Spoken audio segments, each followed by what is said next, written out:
you can get so personally invested that it clouds your vision sometimes. Is there something maybe between my ears that's saying I want to keep giving this person an opportunity because I don't want to admit that I failed in picking the right person? It's not personal, it's strictly business.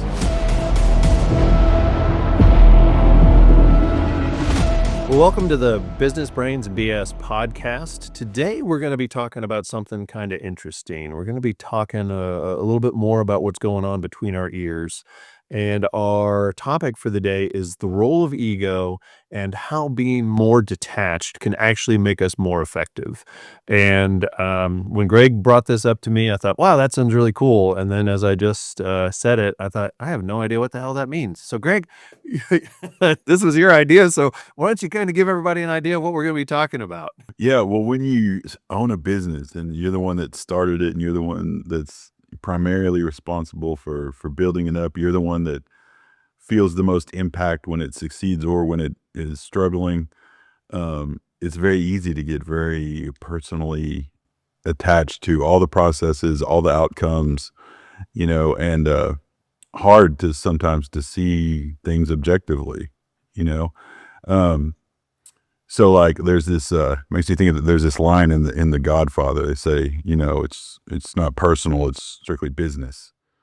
Um, and it's one of the more famous lines in the movie. And so that, the whole idea is like, hey, this isn't, about what happened to dad or what happened to my brother or anything like that. This is just the best business move to make, you know. But then for years I had only ever seen the movie The Godfather, and then I decided to read the book. And I'm reading the book, and that line comes out. It's not personal, it's strictly business. And then Michael Corleone, the main character who Al Pacino plays in the movie, chimes in and is like, everything is personal. Pop, the Godfather, Brando's character in the movie, he's like, Pop took everything personally. That's why he became the Godfather. Every little aspect of that was personal to him. And I was like, whoa, I've been walking around for, all these years thinking it's not personal, it's strictly business. And now come only to find out the original source material, there's conflict over that topic, Yeah, it was bastardized for Hollywood purposes. but it's something that I think about a lot. Just recently, we were working on kind of our plan for 2026, and this popped up. It's like, okay, for example, maybe you have a key person in a role and like you like that person, but then they're struggling to perform their job. And then there's this conflict of like, well, I like them, but they're struggling. Am I going to go all business? Am I going to go all relationship? It probably needs to be somewhere in the middle, right? And then when it's like it's your business, that you own and you created or whatever, that's amplified times 100. So anyway, yeah, that's a long answer to that. That's where I was coming from. Is like you can get so personally invested that it clouds your vision sometimes, and being able to detach a little makes it a little clearer. That's really, really interesting to me because I think about what you just said as far as, okay, I own the business. I hired this person. This person is not living up to expectations. Is there something maybe between my ears that's saying I want to keep giving this person an opportunity because I don't want to admit that I failed in picking the right person? Definitely, I think sometimes that could be the case. Not wanting to think that you failed. I actually, for better or worse, the other day did a little exercise myself where I was trying to identify areas where fear holds me back. Um, and that was one of them. That was one of the things I fear sometimes is, um, like what if I've been wrong all along, and I'm not as smart as I thought I was, or whatever. That is a fear. Um, and that ties into ego, right? It's like, well, I want to think these things about myself. If I'm wrong, then does that mean I was wrong about me? At that kind of more fundamental level. Um, when in reality, it doesn't have to be like the two don't have to go together. Yeah. Well, and I think kind of thinking about hiring people, having them, getting what's the saying, get the right people on the bus in the right seats. And so often I think we as business owners we get to a point where it's like, we can't do it anymore. I need some help. And I think we've probably talked about this a little bit in past episodes. We bring somebody on, but we don't do a good job of giving them clarity on what their role is, giving them the training that they need, helping make sure that they understand exactly what the expectation is, and then having some form of check-in to make sure, kind of an accountability cadence, if you will, to make sure that they know what they're doing, they have the resources they need, and that they're actually doing what they need to do. Because, so often I think we just kind of abdicate those things and think, okay, thank God it's off my plate. And what we end up doing is creating more headaches for ourselves because, we didn't give the person everything that they needed to be successful. And, there's a philosophy out there that if you're going to bring somebody on, when they start off, they're probably only going to be able to do whatever you have them doing about 60% as well as you. As they get better at it, they're going to get to 70, 80, 90, and ultimately they should get to a point where they're actually doing it better than you.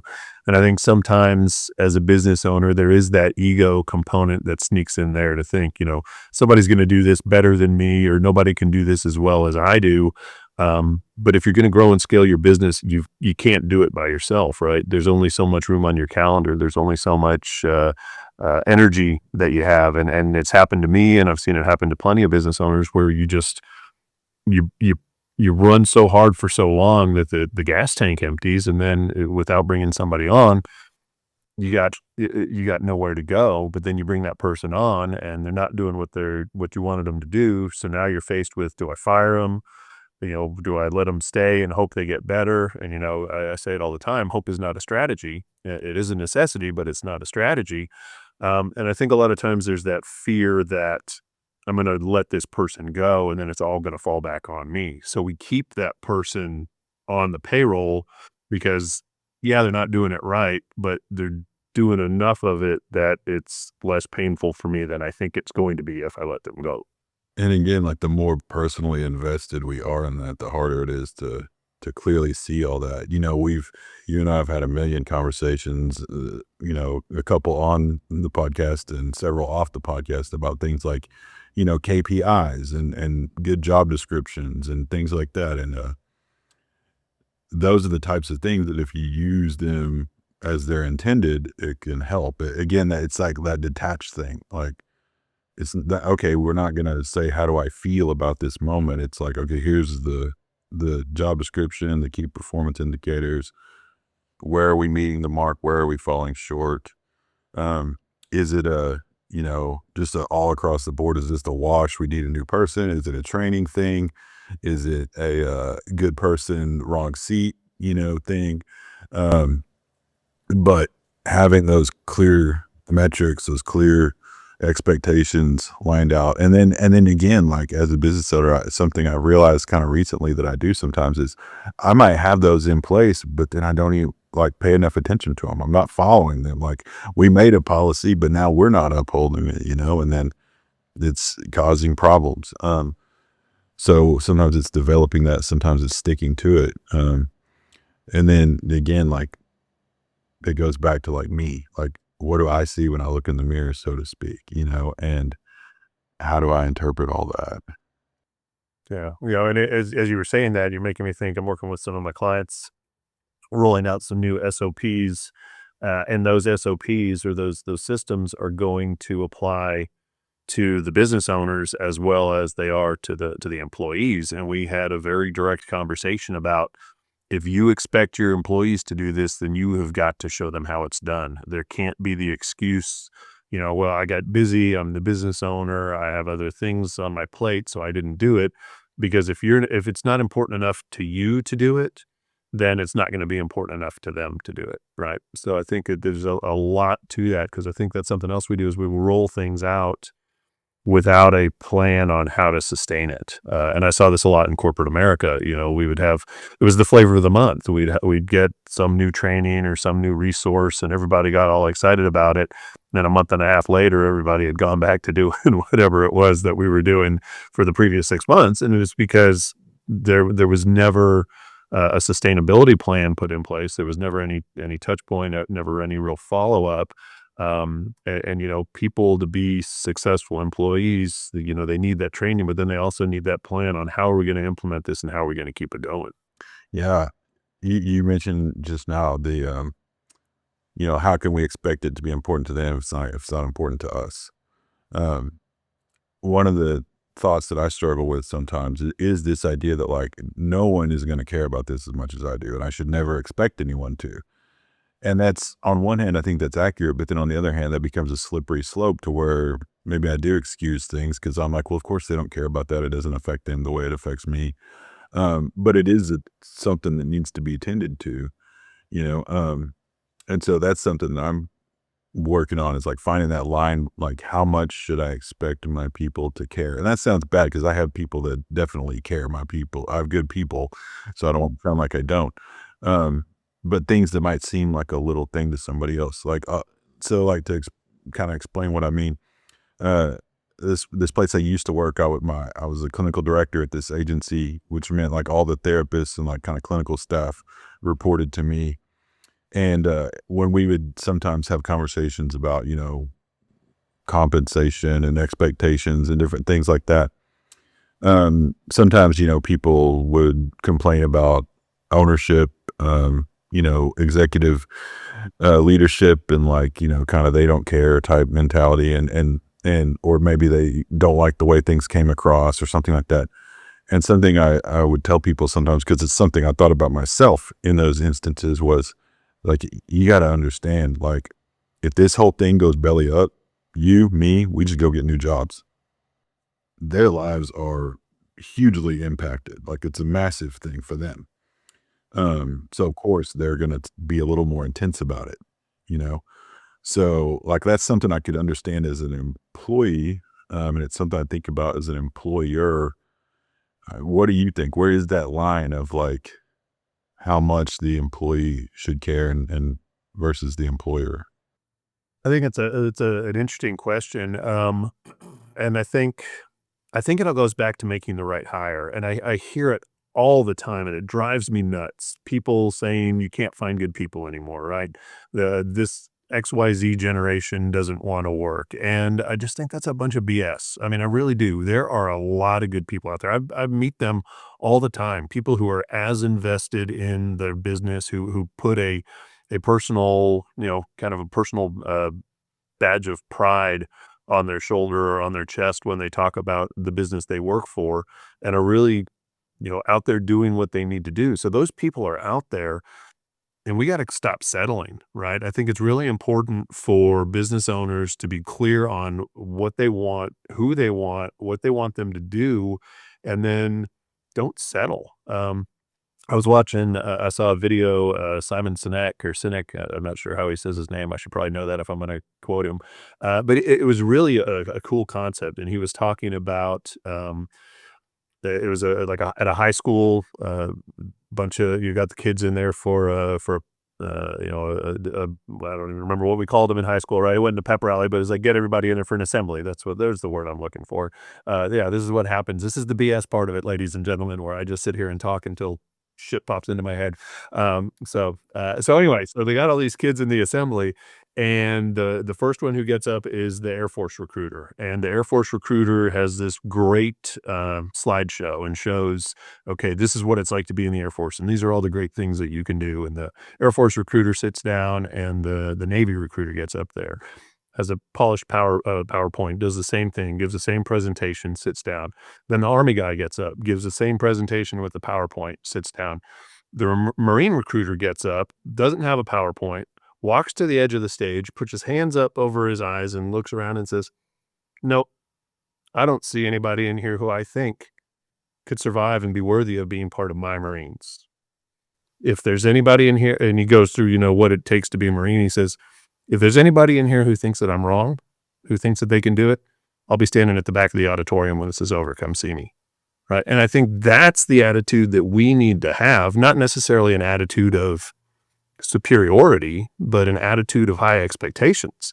And to make sure that people, when they come in, I think a lot of times, um, we're trying to, it seems like we're trying to do them a favor and do ourselves a favor and just get this off our plate, hire somebody, get them in the seat. But if we don't have that high level of expectations when we hire them, then what do we expect when they're working for us? We always kind of joked around about it in corporate America that the interview is probably the best this person's ever going to be, right? This is probably the best they're ever going to look because they're trying the hardest to impress you. So if you have red flags popping up in the interview, it's probably a good idea to do some digging on those, and probably a really good idea just to keep moving along and take that shorter term pain of still having to, to figure out how you're going to get it done until you get the right person in place, so that you can find that person, get them in place, get them trained, get them up and running, and then actually reap the benefits for a long time. But then you got to take care of them, right? You got to make them feel engaged, and you got to make them feel like they're appreciated. I have this conversation with clients all the time when we're looking to hire, and I say, more than likely the person you're looking for is working for somebody else right now. And they say, well, I don't want to go steal somebody from somebody else. I would hate that if they did that to me. And my whole thought is, well, if that person's happy where they are, they're not going to leave. But if they're not happy, they're looking for an opportunity, and it's a great opportunity for you to bring them into your culture, make them feel valued, and bring a quality member onto your team versus settling for somebody else. Yeah, absolutely. We've talked, you mentioned it a few minutes ago, and we've talked before on here, the whole abdicating versus delegating, conundrum. And I've realized recently that I've been guilty of abdicating. And so now I'm working more on delegating, not abdicating. But that's a solid point, when someone's struggling. Um, when you're talking about like finding the right fit and everything, it reminded me of, it's in the book Good to Great. He talks about that. He says, if you've got the right people, and the right people are the people that believe in the mission and that are, already motivated. And he said, if you've got the right people on your team, then you never have to work on team morale. You never have to have long conversations about your culture and things like that. You don't have to sit around and figure out how you're going to motivate people. It just happens. Um, and but that can be challenging, right? Because we got bills to pay, and we sometimes can't wait forever for that magic person to walk through the door. So what do you do in those instances where it seems like such a pressing matter and we haven't found that, perfect fit? Right. Well, what you're saying there got me thinking about the times that I've seen the business owner or the leader do the right thing for the organization and remove that person, right? Send them on the way with it. I don't know if this is true or not, but I think it's funny, so I always like to use it. I've heard that if Chick-fil-A fires somebody, they refer to it as promoting them to customer. So go ahead and take that employee, promote them to customer, right? Send them down the road to be somebody else's problem. And very often you won't realize, and I've had this experience myself as a leader. You don't realize the negative impact that individual's having on your organization, because other people see it. Other people see a lot more than you see. And I can remember plenty of times, talking to my fellow managers in corporate America or whatever it might be, and them saying, I promoted this person to customer. And then the members of the team said, I can't believe it took you that long to do that. This person was doing that and doing that and doing this and doing that. And the leader had no idea that any of that was going on, right? Because everybody in the organization was trying to be the nice guy or whatever it was, but it was building that, that dislike and that frustration with the good workers by keeping the bad worker there, right? It's that whole, it only takes one bad apple to ruin a barrel. And when that person was removed from the equation, all the other variables in the equation stepped up, and actually the business got better. And I'm thinking of a client I worked with who um, made the decision to let go of a key revenue producer because it just wasn't the right fit. That person was pulling things backwards instead of pushing them forward. So yes, there was some short-term pain after that because more of it fell on the business owner's shoulders as they looked for the right culture fit, found the right culture fit, brought that individual on, and probably within, I'd have to go back and look at the numbers, but probably within 6 months or so, that new member of the team was outperforming what the person they let go was doing, and that person had been with the organization for several years. Right now, they're to a point where both of them are performing well, and they're looking to bring in on a third person. So that courageous decision to say, I gotta take the situation and I gotta change it and I gotta get rid of the person who's holding us back. I gotta drop the anchor so that we can get some wind in our sails and get going.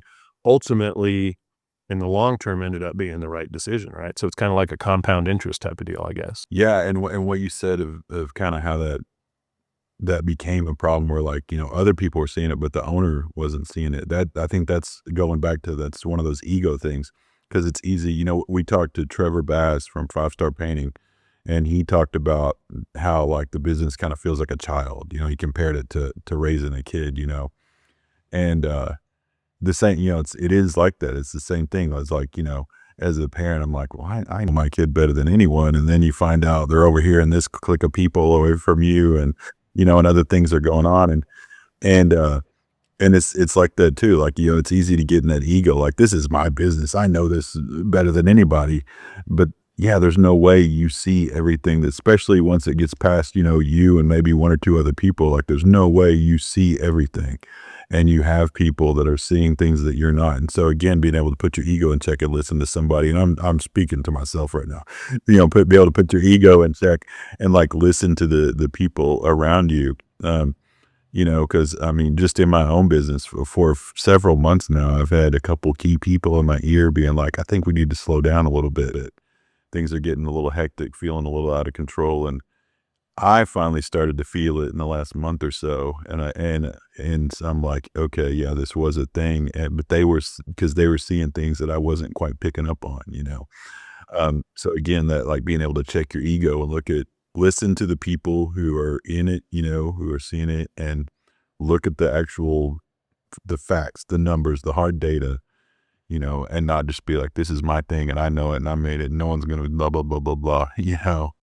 Well, and I think that's interesting because you talk about this is my thing and I made it. So I think this ties very much into this topic is that as business owners, and it doesn't even have to be business owner, whatever it is that our job is, very often we tie that to our identity, right? So, and I think it was in Atomic Habits. He talks about how it's tied to our identity. And if I'm the CEO of an organization and, let's say I own my own business and I sell the business and the way that I identify is as a business owner, and now that big part of my life is gone, then here I am, wandering and they've done studies on people in that type of situation. And it's traumatic for them. It's almost like going through some type of a true traumatic experience. And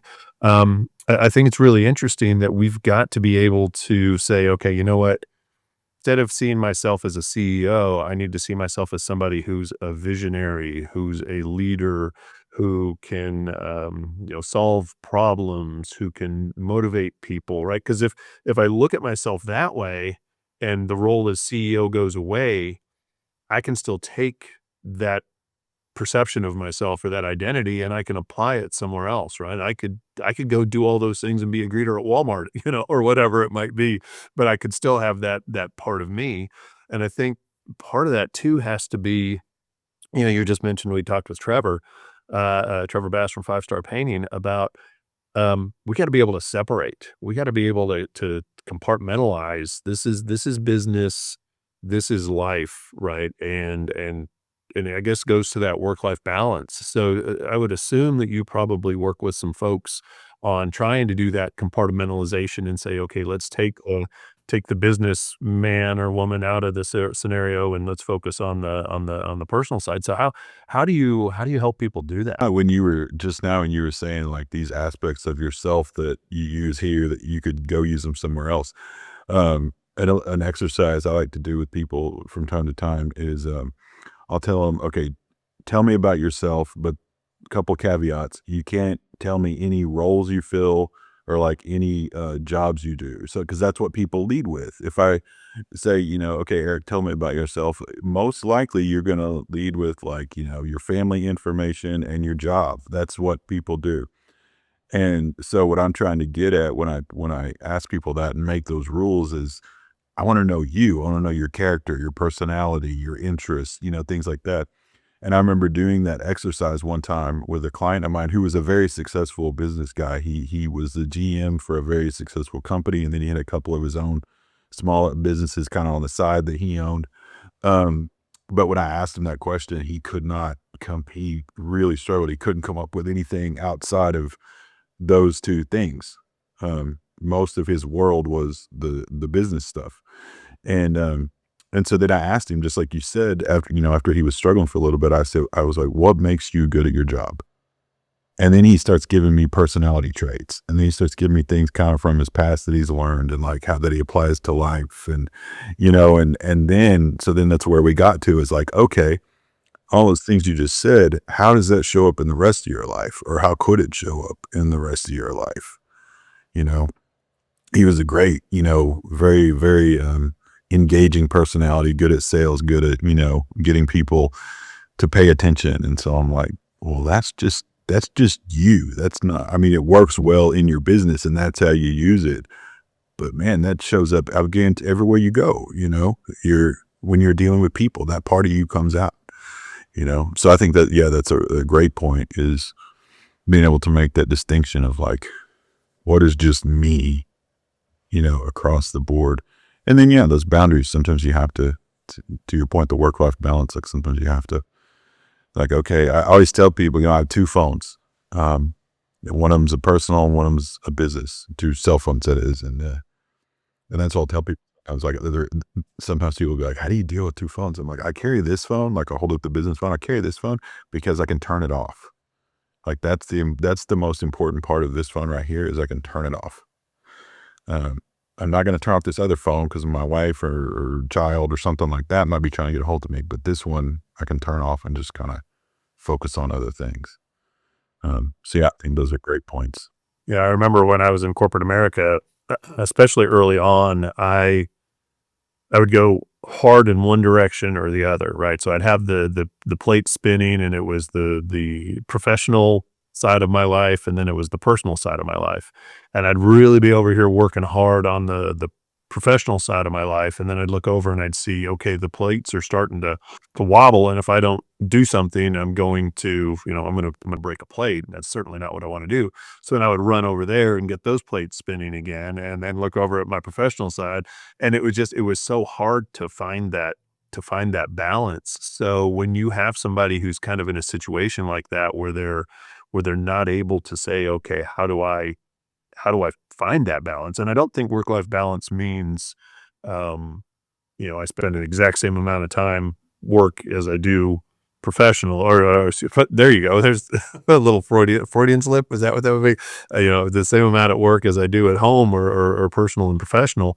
But, if you got somebody who's dealing with that, running from one side of the stage to the other side of the stage to keep the plates spinning, what kind of advice Yeah. would you give them, or how would you work with A lot of them? times, yeah. A lot of times in a situation like that, we start with values.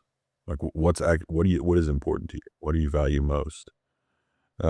Because I think I'm not unique in this. I know something that's happened to me before that I would imagine has happened to other people, is you wind up spinning plates that you don't even care about, just because it came along somewhere along the way.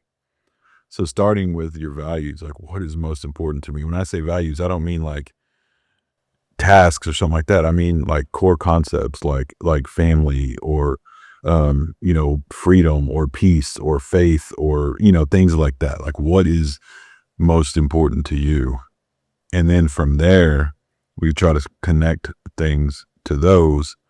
And what we'll find is sometimes we see those plates that we're like, man, I've been spending so much energy spinning this plate. It's not important to me. It doesn't tie to anything that's important to me.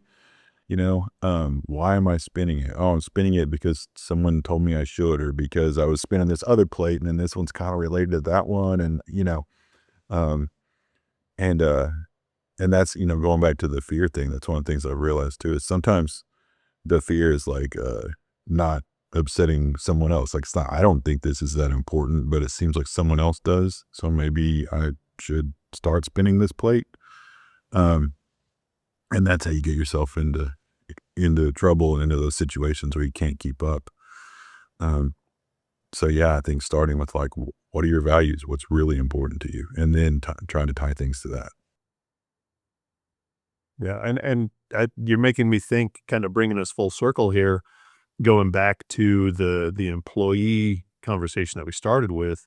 It's the same thing, right? It's what are the values of the organization? What is it that, where are you trying to take it, and what do you expect from your people? And hiring for those values, um, promoting and retaining based on those values, and terminating based on a lack of commitment to those values goes a long way. Because if you bring people onto your team who don't have those values, who don't get behind those, then they're pulling your organization in the wrong direction. So very often I'll have conversations with business owners when we're dealing with somebody who maybe is a problem child on the team, and I'll ask them, is the business better with them or without them? And they'll say with them, and then we record our coaching sessions. We do most of them via Zoom. And then they'll start talking about the person, and and it's really funny to start hearing all the things that they start listing, and then I'm like, "That doesn't sound like we're better with them. That doesn't sound like we're better with them." So then part of their homework will be, "Okay, we're 28 minutes into the coaching session. Go back and look at the recording, and I want you to listen to what you said about this individual." And I'm not going to make a decision. I'm never going to make a decision for a business owner, because it's not my business, it's theirs. But I have seen far too many people hang on to a bad apple for far too long, and then finally let that individual go.